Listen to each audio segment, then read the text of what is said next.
இந்த துளாராசி நேயர்கள் இந்த ஆடி மாதம் இன்னும் சிறப்பாக அடையிறதுக்கு இவங்க செய்ய வேண்டிய வழிபாடு, அதாவது காளிகாம்பாள், பாரிஸில் இருக்கக்கூடிய காளிகாம்பாள் கோவிலுக்கு உங்களுடைய சுவாதி நட்சத்திரமோ இல்லை சித்திர நட்சத்திரமோ இல்லை விசாக நட்சத்திரமோ வரக்கூடிய நாளில் அந்த அம்பிகைக்கு மல்லிகைப்பூ உங்கள் கையால் வாங்கி கொடுத்து வழிபாடு செய்கிறது மிகப்பெரிய ஒரு தடைகள் நீங்க போகுது.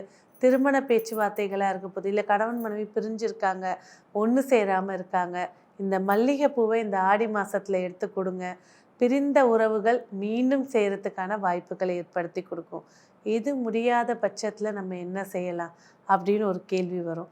இந்த ஆடி மாதத்தில் வரக்கூடிய பௌர்ணமி அன்னைக்கு உங்கள் வீட்டு பக்கத்தில் கடற்கரை இருந்தாலும் சரி, இல்லை மொட்டை மாடிக்கு போகிறதோ, தனிமையாக அந்த நிலா வெளிச்சத்தில் ஒரு 48 நிமிஷம் மெடிடேஷன் பண்ணுறது உங்களை சுற்றி உள்ள ஆரோவையும் கிளென்ஸ் பண்ணி கொடுக்கும், உங்களோட ஒர்க்கில் இருக்கக்கூடிய டென்ஷனையும் கிளியர் பண்ணி கொடுக்கும். இது செய்கிறது மிக சிறப்பை ஏற்படுத்தி கொடுக்கும்.